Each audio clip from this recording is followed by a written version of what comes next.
Hello and welcome back to another episode of Hollywood Wargaming. Today we are going to be continuing our bolt action unit guide and following up the medium machine gun with its big brother, of course, the heavy machine gun, also known as the HMG. And this, in my opinion, is one of the more interesting non-super unique units in the game. It's certainly not as common as things like the light or medium machine gun, however it will be featured in factions like the US, Soviet Union, and Japanese pretty prominently, especially with the US here, as it does show up on more of their vehicles. But do note that in this video we are discussing the heavy machine gun as a support weapon team, meaning the infantry operated gun, not when it's featured on vehicles, as its value is kind of in its own vacuum, usually a better one when it's attached to a vehicle, but that's a different discussion. However, it, along with its big brother, the light autocannon, kind of bridge the gap between small arms and heavy ordnance, and are really some of the only weapon profiles in bolt action to do that. So I actually am very excited to start talking about the HMG, and let's get right into it by looking at its stats here. Now, it is going to be a 4-man weapon team, so that's one more than the 3-man MMG. And this 4-man team will of course have the heavy machine gun weapon, along with the fixed and team keywords.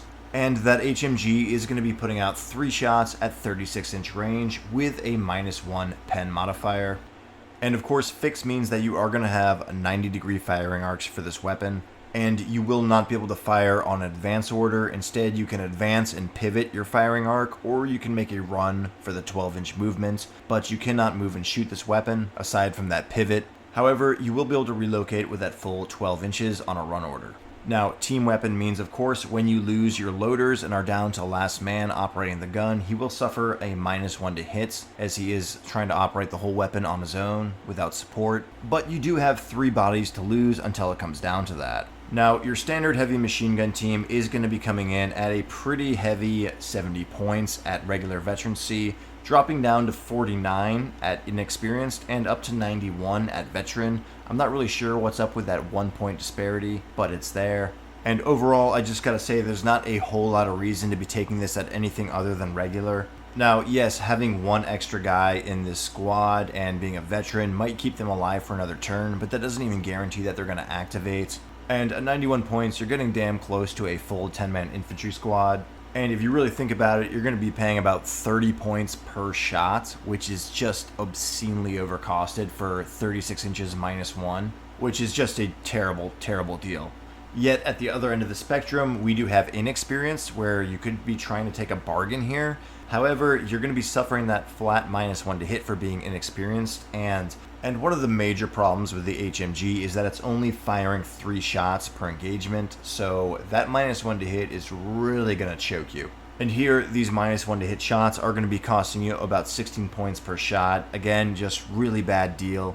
Although I do believe there is a Soviet hero who allows inexperienced to ignore the -1 to hits, but I'm not exactly sure what hero that is. If you're a Soviet player, leave it in the comment section down below. And please do make note if he is something that is in the Soviet book or if it's a campaign book character, because I really don't want to be giving campaign book characters out in videos like this, because it does add a whole nother layer of meta that isn't really played most times in bolt action.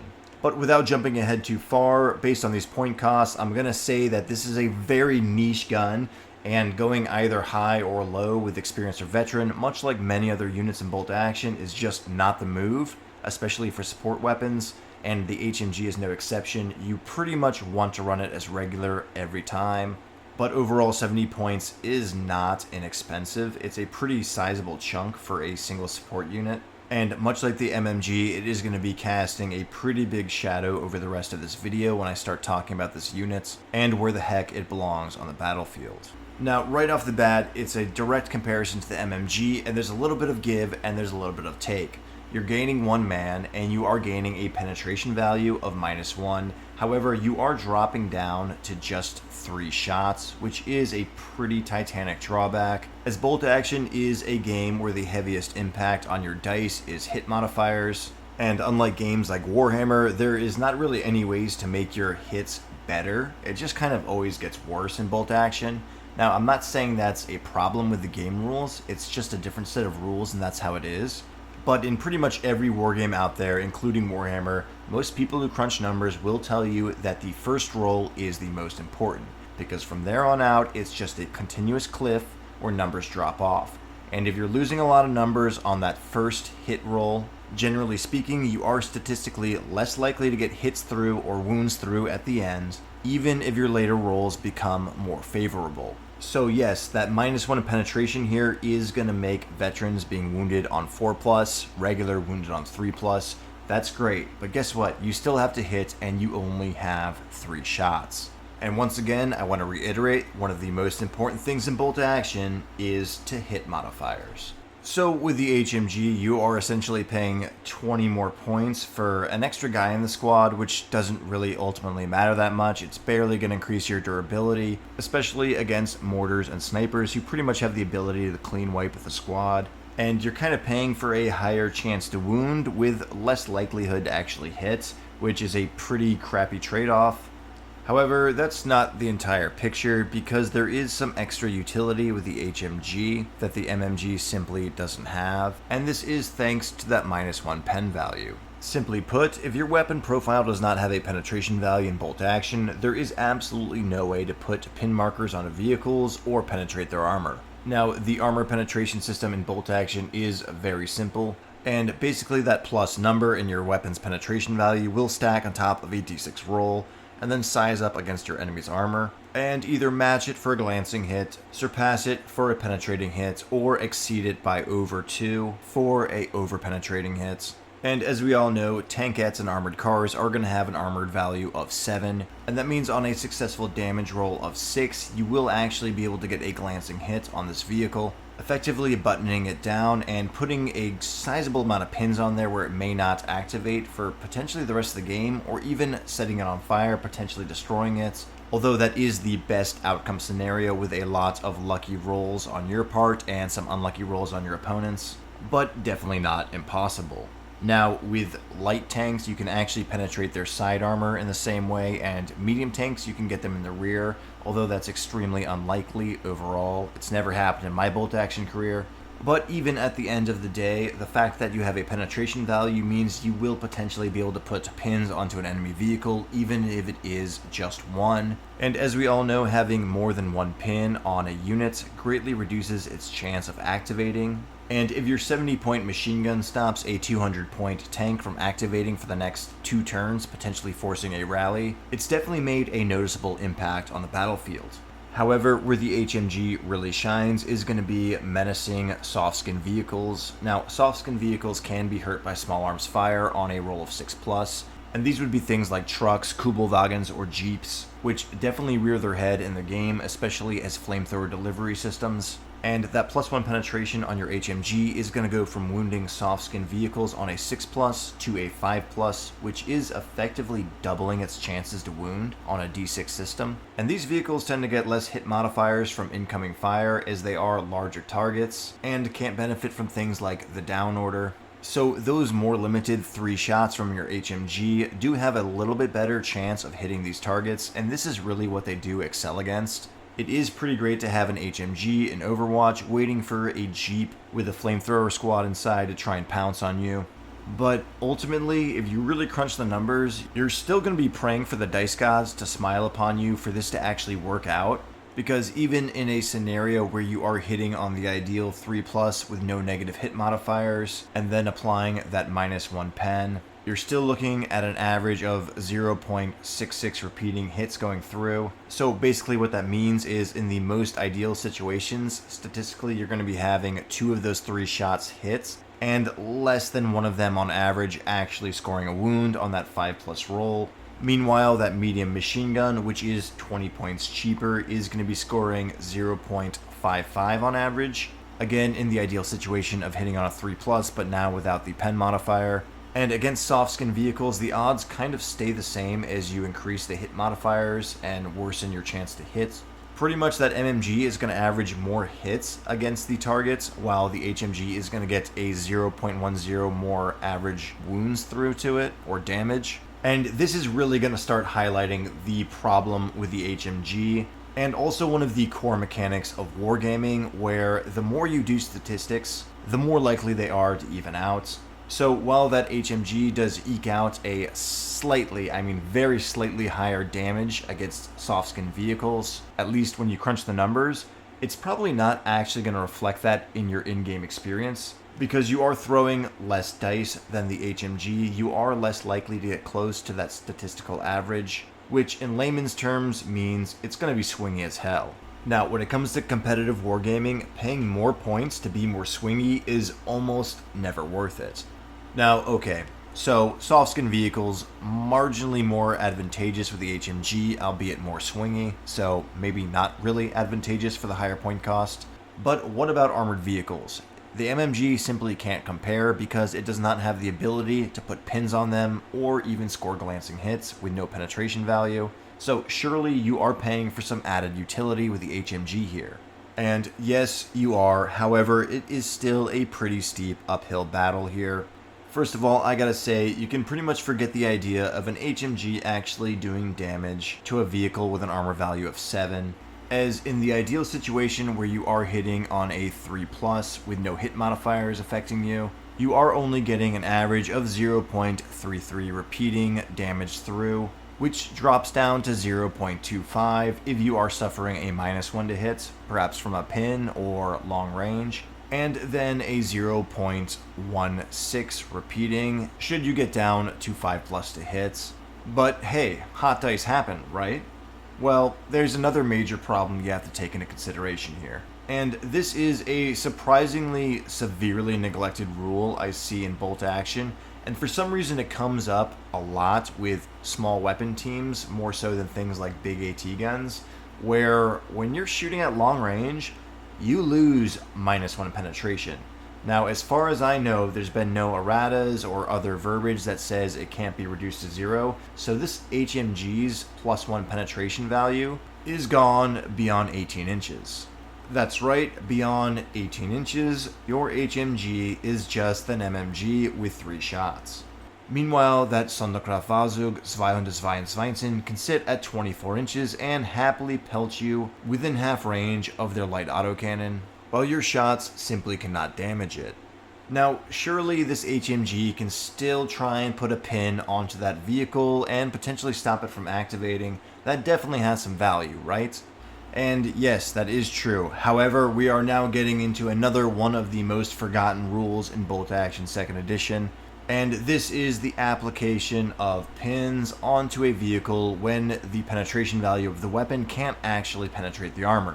Now, if your heavy weapon does not have the actual penetration value to apply damage to a vehicle, meaning you cannot physically meet or exceed their armor value with a dice roll plus your penetration, then pins are applied as following. Inexperienced crews of vehicles will always take pins in this scenario, as they are not skilled enough to know what's attacking them and whether or not their armor is keeping them safe, thus they get a little bit shook and take a pin. Veteran crews, on the other hand, usually have combat experience and know what caliber weapons are capable of damaging them or not, and therefore never get shook and take pins from incoming attacks that don't actually have the ability to damage them. Meanwhile, regular vehicle crews are kind of split down the middle and therefore have to roll a d6, and on a 4+, they ignore the pin, but on a roll of 1, 2, or 3, get a little bit shook and do take the pin marker there, even if the weapon doesn't actually have the ability to damage them. And yes, I did double check for this video that superficial hits do absolutely count as dealing damage. So a heavy machine gun shooting at a veteran armored car will still apply that pin upon a successful hit no matter what, as it does have the ability to apply superficial damage. Meanwhile, an HMG team shooting at something like, say, a medium tank at regular veterancy, which is quite common in the game, will only apply that pin marker if the receiving vehicle fails that 4+ roll and thus gets a little bit shook. Meanwhile, if that exact same medium tank was an inexperienced crew, it would always receive the pin marker, even if that HMG is not able to actually do any damage here. Now, that's all a pretty wordy explanation. Let me see if I can sum it up a bit faster. Basically, if a heavy weapon shoots at a vehicle and it can't actually deal damage, the inexperienced vehicle will still take a pin, the veteran vehicle will not, and the regular will only take a pin on a roll of 1 through 3, while ignoring it on a 4+. Overall, a very commonly forgotten rule in bolt action, and unfortunately one that does kind of whittle away at the HMG's already extremely niche viability. So overall, the HMG, what is it good for? Against soft-skin vehicles, it is statistically marginally better than the medium machine gun, albeit a bit more swingy. And against other larger vehicles such as tankettes and light tanks, you are more there to put pins and just try and keep it buttoned down than actually deal damage. And even in that scenario, it is a pretty steep uphill battle. And all of that is just talking about the offensive capabilities here. We haven't even looked at the unit itself really in terms of what it's made up of, which of course is just 4 mushy, fleshy human beings. Much like the MMG, this unit is going to absolutely vaporize the second it becomes the target of any serious small arms firepower, and it is an extremely ripe target for things like mortars and snipers. As the fixed keyword does keep this unit relatively immobile, you will be a ripe target for mortars who will put you in that death spiral of either having to move and not shoot, or risk getting hit, in which you're going to be forced to take down orders and spend the rest of the game pinned. Meanwhile, that significant hit from the sniper is going to count as destroying the gun itself and send the crew scattering, basically deleting the unit in one shot. And honestly, a standard 10-man infantry squad who isn't suffering from too many hit modifiers is not going to have too hard of a time deleting these 4 guys in one round of shooting.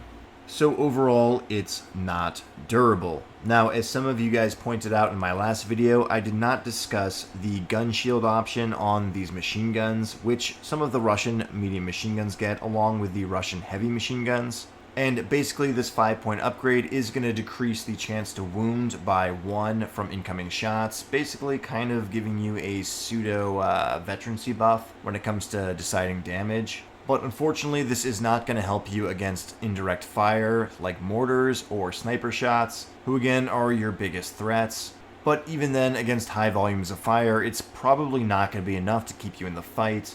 And at that point, you're already just throwing more points onto an already kind of overcosted unit, which is never really a good idea. So overall, the heavy machine gun is very clearly riddled with problems. It's pretty emblematic of a lot of the issues with bolt action, how things are costed in points, how some of the rules are written, how certain player groups will forget certain random niche rules like this that pretty much never come up with other weapon profiles. Bolt action has a pretty simple rule set and it's pretty overall well balanced, but when things are imbalanced, it's pretty glaring. And if anyone ever has a question like, what's wrong with the rule writing in bolt action, just show them the HMG. Now, that being said, guys, I love the HMG. It is so bolt action. It is not points efficient. You get nickeled and dimed for those 3 shots, just for that extra 1 AP value. But if that ain't bolt action, I don't know what is.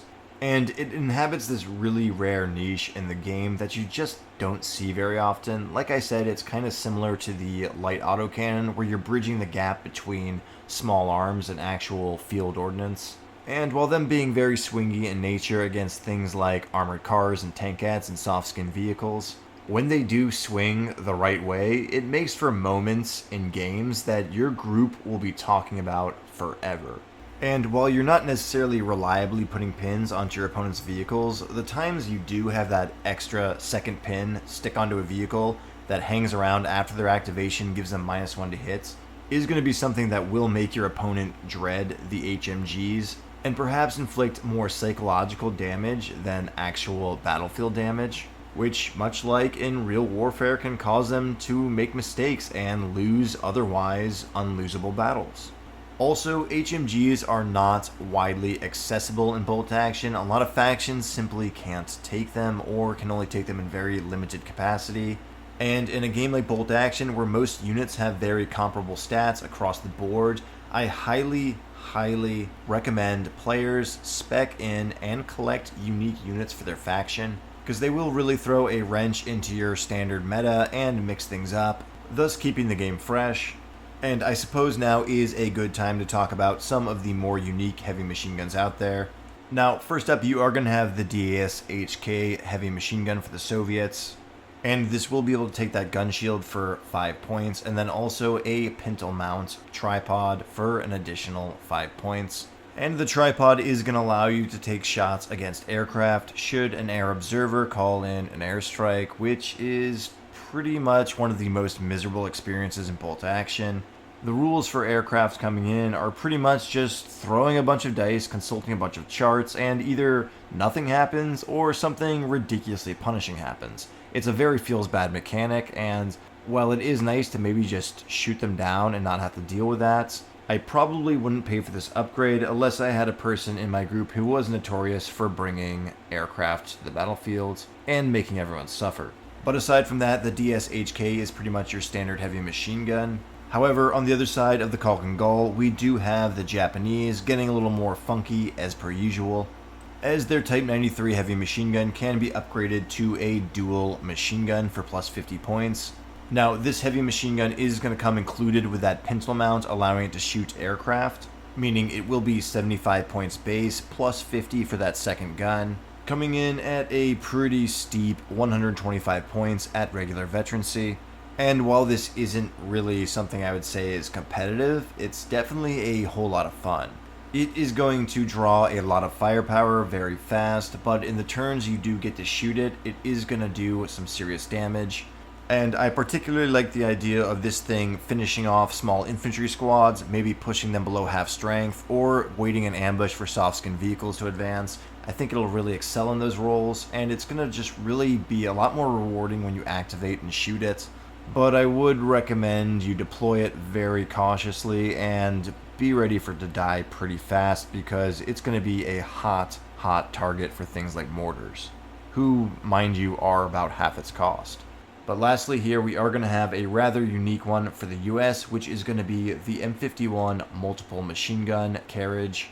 And this is pretty much the quad 50 that's on the back of that famous half-track. And while the rest of the units we talked about in this video up until this point slotted into that medium machine gun slot in your reinforced platoon, this is actually an artillery piece, which means it cannot actually move without a proper tow.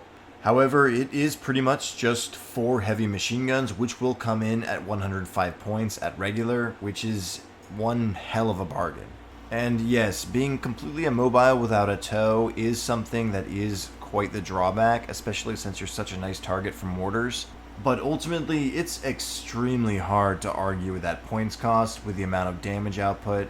The standard 100 point regular infantry squad is going to be doing 10 shots at 24 inches with no penetration value. Meanwhile here, you are getting 2 more shots, 12 more inches, and 1 more penetration value, which adds a whole nother layer of utility, only at the cost of mobility, which granted is a big cost, and you are still a relatively squishy 4-man team. But overall, I think this is just an A+ artillery piece unit, and probably hands down the best way to run heavy machine guns. It's just one of those super wacky, unique, faction-specific weapons, which actually kind of works out on the tabletop while still being pretty fun. Now, there's plenty of vehicles, notably in the US arsenal, that make use of the heavy machine gun, but this video is focused on the infantry weapon teams. And overall, I gotta say, the limited number of shots really does kill this weapon competitively. However, they are still pretty unique and fun, and their swingy nature can make for a lot of cool battlefield moments. Even if 2 out of 3 games you play, they're not really pulling their weight. I definitely still have a profound soft spot for the HMG. And honestly, I have a bad feeling that I might have missed one HMG unit. I know the French have like the heavy Hotchkiss, but I think that's still just a standard HMG. I don't think there's any more unique variants out there. If there are, let me know in the comment section down below. Let me know what you guys think about the heavy machine gun. Do you love it? Do you hate it? Do you think it's wonky? Do you only run them in quads for maximum lulls? As always, if you're not already, consider subscribing to the channel and turning on notifications, or just leave a like if you enjoyed this video. And until next time, as always, take care.